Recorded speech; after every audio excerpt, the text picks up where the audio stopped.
लेखक पूज्य स्वामी शिवानंद जी महाराज जी द्वारा गीता प्रेस के नाम महिमा अंक में दिया गया है। जय श्री राधे। जय श्री राधे। पूज्य श्री सद्गुरुदेव भगवान के चरणों में प्रणाम। आज पूज्य श्री भाई जी कहते हैं कि श्री भगवान का नाम लेते रहिए और उनकी अहेतु की कृपा पर विश्वास कीजिए। ये दोनों परम साधन हैं। थोड़े में ही सारी बात बतला दी है। यही आपके लिए भी सब मनोरथों को पूर्ण करने वाला अनुष्ठान है। श्री भगवान पर विश्वास बढ़ाना चाहिए। भगवान पर विश्वास दृढ़ हो जाने के बाद चित्त से अस्थिरता तथा व्याकुलता सदा के लिए मिट जाएगी। जितना जितना विश्वास बढ़ेगा उतना उतना ही भगवान में निवास होगा। भगवान की गोद प्राप्त होगी। भगवान की गोद प्राप्त कर लेना परम प्राप्ति है। अतः विश्वास करी सब आस परिहरी, दास तव जे होई रहे, जपि नाम तव बिनु श्रम तरहि, भवनाथ सो समराम है। भगवान पर विश्वास रखकर उनका नित्य स्मरण करने का प्रयास करना चाहिए। विश्वास में कमी नहीं आनी चाहिए। यह विश्वास रखना और बढ़ाना चाहिए कि भगवान की स्मृति भगवत कृपा से होती है। यह मानो भगवान का निमंत्रण है।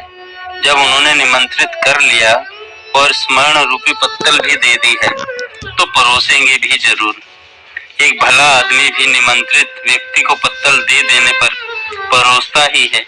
फिर भगवान हमें कैसे भूखे रख सकते हैं। हाँ, हम पत्तल फेंककर कहीं जरा सी देर में ही घबराकर वापस न लौट जाएं। लौटने भी वे सहज नहीं देंगे, परंतु अपने भी सावधान तो रहना ही चाहिए। सब सोचते हैं घर त्याग कर निकल जाने अथवा अन्न जल का त्याग करने से भगवान के दर्शन हो जाएं। ऐसा कोई नियम नहीं है। श्री भगवान की कृपा से घर में रहते और अन्न जल ग्रहण करते हुए भगवान के दर्शन हो सकते हैं और घर छोड़कर अन्न जल त्याग देने पर भी शायद नहीं होते। भगवत दर्शन में प्रधान कारण भगवत दर्शन की अनन्य और अति उत्कट इच्छा है।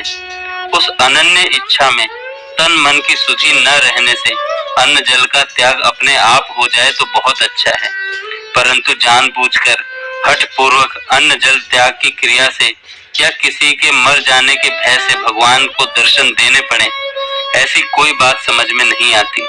असल में तो भगवान के दर्शन किसको, कब और किस साधन से या नियम से होते हैं, इस बात को एकमात्र भगवान ही जानते हैं।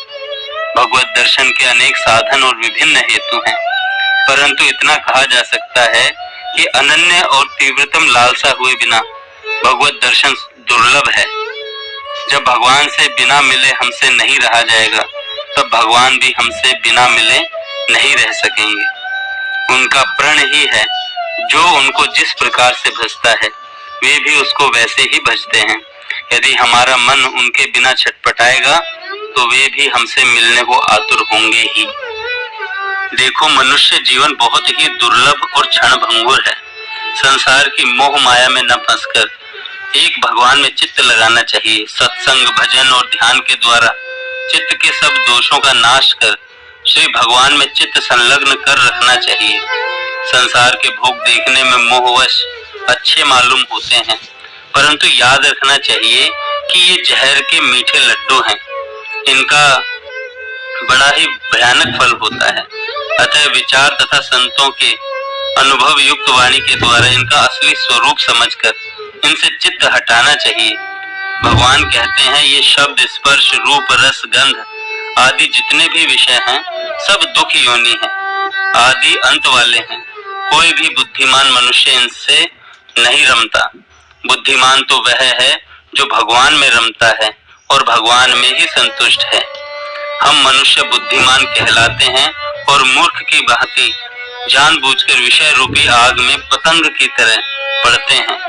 यह हमारी विशेष मूर्खता है। शीघ्र चेत करना चाहिए। जीवन बहुत ही थोड़ा है। जो कुछ करना है शीघ्र कर लेना चाहिए।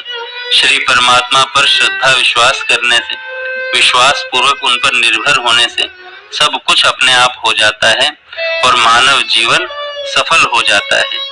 श्री भगवान को सर्वत्र समझकर निष्काम प्रेम भाव से उनके चिंतन की चेष्टा करें। भगवान को परम सुहृद समझने से और अपने को वस्तुतः उनके आश्रित मानने से समस्त बाधाएं अपने आप दूर हो जाती हैं और अपने आप भगवान की कृपा के दर्शन होने लगते हैं। जय जय श्री राधे। जय श्री राधे। पूज्य श्री सद्गुरुदेव भगवान के जय श्री राधे। पूज्य श्री सद्गुरुदेव भगवान के चरणों में प्रणाम। आज पूज्य श्री भाई जी कहते हैं, भगवान श्री नारद जी कहते हैं, अव्याव्रत भजनात्, तैल धैरावत निरंतर भजन करने से ही भगवान के प्रेम की प्राप्ति होती है। भजन में सबसे पहले नाम की आवश्यकता है। जिसका भजन करना होता है सर्वप्रथम उसका नाम जानना पड़ता है, इसलिए नाम ही भजन का मूल है। नाम जप के कई प्रकार हैं, जप, स्मरण और कीर्तन। इनमें सबसे पहले जप की बात कही जाती है।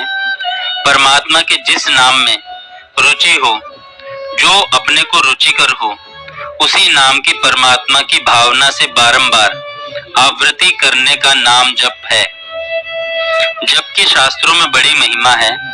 जप को यज्ञ माना है और श्री गीता जी में भगवान के इस कथन से कि यज्ञा नाम जप यज्ञोस्मि, जप का महत्व बहुत ही बढ़ गया है।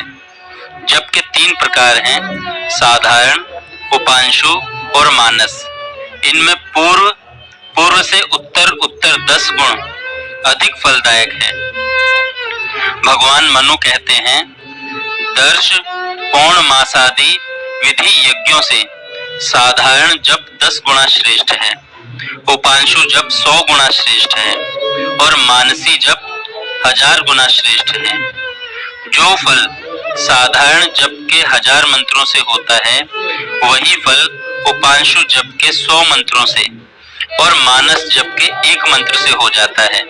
उच्च स्वर से होने वाले जप को साधारण जप कहते हैं, परंतु यह कीर्तन नहीं है, जिसमें जिह्वा और होठ तो हिलते हैं परंतु शब्द अंदर ही रहता है, वह उपांशु जप है।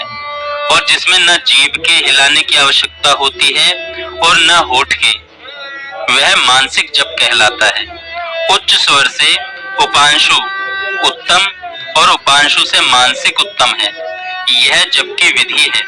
किसी भी देवता का कैसा ही मंत्र क्यों ना हो, यह विधि सबके लिए एक सी ही है, परंतु भगवान नाम जप का तो कुछ विलक्षण ही फल होता है।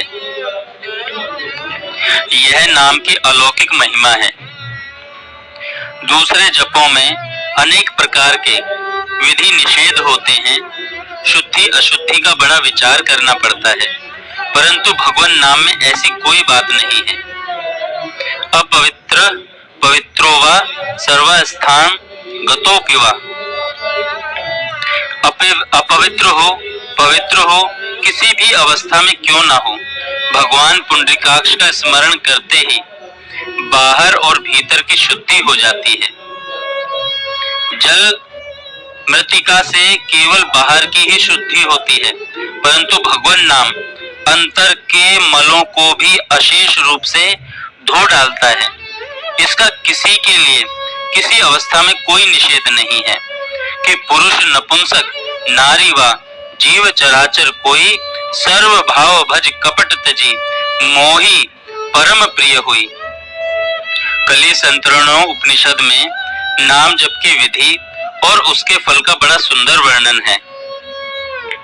पाठकों के लाभार्थ और सुनने वालों के लाभ के लिए उसे यहाँ बताया जा रहा है कि द्वापर के समाप्त होने के समय श्री नारद जी ने ब्रह्मा जी के पास जाकर पूछा कि हे भगवान, मैं पृथ्वी की यात्रा करने वाला कलयुग को कैसे पार करूं? ब्रह्मा जी बोले कि तुमने बड़ा उत्तम प्रश्न किया है। संपूर्ण श्रुतियों का जो गूढ़ रहस्य है, जिसे कली संसार से तर जाओगे, उसे सुनो। उस आदि पुरुष भगवान नारायण के नाम उच्चारण मात्र से ही कली के पातकों से मनुष्य मुक्त हो सकता है कि हरे राम राम राम हरे हरे, हरे कृष्ण कृष्ण कृष्ण हरे हरे। श्री नारद जी ने फिर पूछा कि वह भगवान का नाम कौन सा है। ब्रह्मा जी ने कहा वह नाम है हरे राम राम राम हरे हरे, हरे कृष्ण कृष्ण कृष्ण हरे हरे।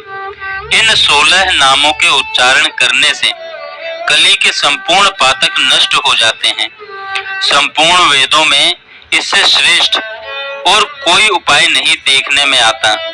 इन 16 कलाओं से युक्त पुरुष का आवरण अज्ञान का पर्दा नष्ट हो जाता है और मेघों के नाश होने से जैसे सूर्य किरण समूह प्रकाशित होता है, वैसे ही आवरण के नाश से ब्रह्म का प्रकाश हो जाता है।